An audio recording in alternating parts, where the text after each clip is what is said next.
బండి వెనక బండి కట్టి ఏ బండ్లో పోతున్నావు కొడుక, 16 బండ్లు కట్టి ఏ బండ్లో పోతున్నావు కొడుక, నైజాం సర్కరోడా అని చెప్పి ప్రశ్నించినటువంటి గడ్డ తెలంగాణ గడ్డ. ఆ రోజు జైలు గోడల మీద దాశరథి నా రాజు తరతరాల బూజు అని రాసినటువంటి దాశరథి పుట్టినటువంటి గడ్డ ఈ తెలంగాణ గడ్డ. కాబట్టి ఎవ్వడు ఈ ఈ ఈ ఈ లాఠీలకు, తూటాలకు, ఈ కేసులకు, ఈ జైళ్లకు భయపడ్డాడు ఎవ్వడు లేడు తెలంగాణలో. యువత దలుచుకుంటే ఏం జరుగుతుందో తెలుసు. మన దేశంలోనే ఒక కొత్త రాష్ట్రాన్ని పోరాటాలతో సాధించుకున్నటువంటి ఒక చరిత్ర ఉంది తెలంగాణకు. కాబట్టి మీ అరాచకాలన్నింటినీ కూడా తెలంగాణ సమాజం గమనిస్తున్నది. తప్పకుండా సమయం ఆసన్నమైంది. నీకు బుద్ధి చెప్పేటువంటి రోజు కూడా వస్తుంది అని చెప్పి ఈ సందర్భంగా నేను గుర్తు చేస్తాను. కేరళకి వెళ్ళిన 67,000 ఉద్యోగాలు ఇచ్చిన కావాలంటే వచ్చి ఇక్కడ నిరుద్యోగులు అడుగు తెలుసుకో అని చెప్పి కూడా రేవంత్ రెడ్డి గారు వాళ్ళొచ్చుడు కాదు, కేరళ వాళ్ళు వచ్చుడు కాదు, నీ కాంగ్రెస్ వాళ్ళని రమ్మని రాదు ఇక్కడికి. ఇప్పుడు దిల్సుఖ్ నగర్కి బాజాప్తుగా మేము వచ్చినాము, మా ఆర్ఎస్ ప్రవీణ్ గారు వచ్చారు, మరి మీరెందుకు వస్తలేరు? ముఖ్యమంత్రిగా సరే నీకు తీరిక లేదనుకో, ఎందుకంటే మూటలు ముయ్యాలి కదా ఢిల్లీకి, సరే నీకు తీరిక లేదు, మీ ఉప ముఖ్యమంత్రిని పంపి, మీ మంత్రులను పంపి, అప్పుడు తెలుస్తుంది కదా దిల్సుఖ్ నగర్లు ఏమనుకుంటాననేది. సిగ్గుండాలే కొంచెమన్నా. మంది పెళ్లిళ్లకు మంగళారతులు పట్టమంటే ఫస్ట్ ఉంటారు రేవంత్ రెడ్డి. అరే కేసీఆర్ గారు నోటిఫికేషన్లు ఇచ్చి ఆయన పరీక్షలు నిర్వహిస్తే ఆ రోజు కోడి వల్ల ఆ మిగిలిపోయిన ఆ 50,000 ఉద్యోగాల నియామక పత్రాలు ఇవ్వలేకపోతే నువ్వు వచ్చి మరి అక్కడ ఎల్బీ స్టేడియంలో మొత్తం ఊరంతా పందిరేసి డోర్ కొట్టి డప్పు కొట్టి నేనేదో ఇచ్చినా అంటే నమ్మడానికి ఎవరు సిద్ధంగా ఉన్నాడు? ఇది చాలా దుర్మార్గం. కాబట్టి ప్రజలందరూ కూడా గమనిస్తూ ఉన్నారు, ప్రజలందరూ కూడా గమనిస్తున్నారు, నిరుద్యోగులు గమనిస్తున్నారు. వాళ్ళకి అన్నీ తెలుసు. వాళ్ళు కరెంట్ అఫైర్స్ చదువుకొని పరీక్ష రాసి వాళ్ళు ఉద్యోగం సంపాదిస్తారు. నీలాగా మేనేజ్మెంట్ కోటాలో డబ్బులు పట్టుకొచ్చి బ్యాగులకు బ్యాగులు డబ్బులు పట్టుకొచ్చి వాళ్ళు కారు. కాబట్టి వాళ్ళకి అన్నీ తెలుసు. వాళ్ళు తగిన రీతిలో వాళ్ళు అన్ని అధ్యయనం చేస్తారు, తగిన రీతిలో బుద్ధి కూడా చెప్తారు. ఈ నిరుద్యోగులకి బీఆర్ఎస్ పార్టీగా మీరు ఒక లీడర్గా ఏం చెప్తారు, ఏం భరోసా ఇస్తారు? ఎవ్వరు కూడా అధైర్యం చెందాల్సినటువంటి అవసరం లేదు. పాపం వాళ్ళ కళ్ళల్లో నీళ్లు తిరుగుతూ ఉన్నాయి, వాళ్ళ గుండెల్లో ఆశ ఉన్నది, వాళ్ళ చేతుల్లో ఈ రాష్ట్ర పరిపాలన వ్యవస్థను చక్కదిద్దేటువంటి సత్తా ఉంది.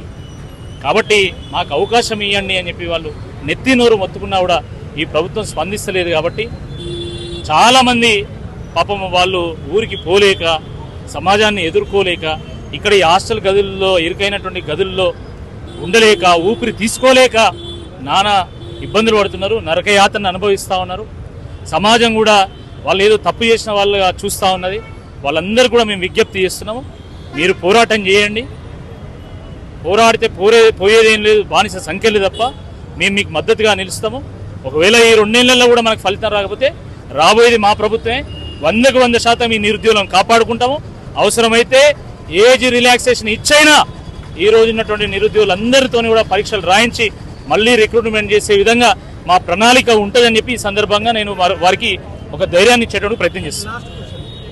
తెలంగాణలో ఏడా ప్రొటెస్టులు జరిగినా, ఏడా ఉద్యమాలు జరిగినా, ఏ ప్రొటెస్టులు జరిగినా బీఆర్ఎస్ పార్టీ దగ్గరుండి చేర్పిస్తుందని చెప్పేసి కాంగ్రెస్ లీడర్ ముఖ్యమంత్రి సార్ చెప్తున్నారు. ఇప్పుడు ప్రభుత్వంలో ఉన్నది ఎవరండి? నువ్వే కదా. నువ్వు ఇంకేమైనా ప్రతిపక్ష నాయకుడు అనుకుంటావా? నువ్వు ప్రభుత్వంలోకి వచ్చి 2.5 ఏళ్ళు అయిపోయింది ఇప్పటికీ. మరి నువ్వు ప్రభుత్వంలో ఉంటే ప్రజలందరూ మా వెంట ఉన్నారు, లేదా ప్రజల వెంట మేము ఉన్నావు అంటే నువ్వు శాతగానోడే అన్నట్టే కదా. అంటే నీ పట్ల ప్రజల విశ్వాసం పోయిందన్నట్టే కదా. మరి నువ్వు శాతగానోడు అయినప్పుడు, ప్రజలను నేను నమ్ముతలేనప్పుడు నువ్వెందుకున్నావు ముఖ్యమంత్రి కుర్చీలా? దిగిపో. చాతనైనోడే పరిపాలన చేస్తాడు. ప్రజలకు ఎవరి పట్ల విశ్వాసం ఉంటే వాడే వచ్చి గద్దెను ఎక్కి వాడి పరిపాలన చేస్తాడు. కాబట్టి రేవంత్ రెడ్డికి ఈ సందర్భంగా నేను గుర్తు చేస్తున్నా, నీకు చేత కాకపోతే, ఎందుకంటే ఆయన ఏమంటాడు, నన్ను దొంగలు చూసినట్టు చూస్తాను, నేను చెప్పులు ఎత్తుకపోతా కావచ్చు అని అనుకుంటాను, నన్ను కోసుక తిన్న రూపాయలది, నేను ఏమి చేయలేను అని శాతగాని ముచ్చట్లు చెప్తాను. ఈ శాతగానోడే మరి ముఖ్యమంత్రి ఎందుకు ఉండాలి? నువ్వు దిగిపో. మస్తు మంది ఉన్నారు చేతనైన వాళ్ళు, వాళ్ళే పరిపాలన చేస్తారు. అరే ఏమన్నా ఆలోచన ఉందా కనీసము? 10 జిల్లాల తెలంగాణలో 9 వెనుకబడిన జిల్లాలు ఉన్నాయి ఒకనాడు తెలంగాణలో. 10 ఏళ్ల పరిపాలనలో ఐటీలో నెంబర్ 1, జిఎస్డిపిలో నెంబర్ 1, పర్ క్యాపిటాలో నెంబర్ 1. ఆ రకంగా తెలంగాణ బీడుబడ్డ తెలంగాణ పచ్చబడ్డది. ఆకలి కేకల తెలంగాణ, అన్నపూర్ణ తెలంగాణ మారింది.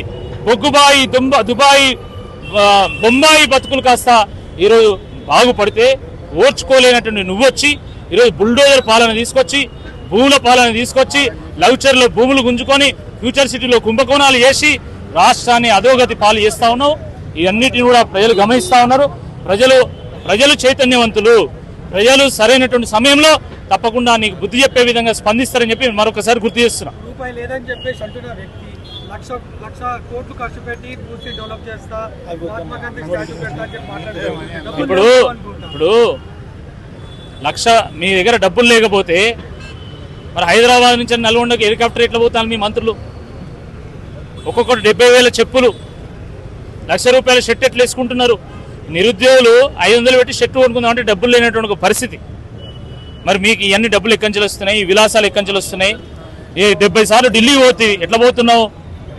ఢిల్లీ మూటలు మోస్తున్నావు, ఎక్కంచెలు వచ్చినాయి. కేరళకు డబ్బులు పోయినాయి, ఎక్కంచెలు వచ్చినాయి. అది మా తెలంగాణ ప్రజల కష్టార్జితం, మా తెలంగాణ ప్రజల చెమట చుక్కలతోని సంపాదించినటువంటి డబ్బును ఈరోజు వేరే రాష్ట్రాలకు పంపి కాంగ్రెస్ పార్టీని బతికించేటువంటి ప్రయత్నం చేస్తున్నాం. ఇది తగదు అని చెప్పి ఈ సందర్భంగా నీతూ పలుకుతాం.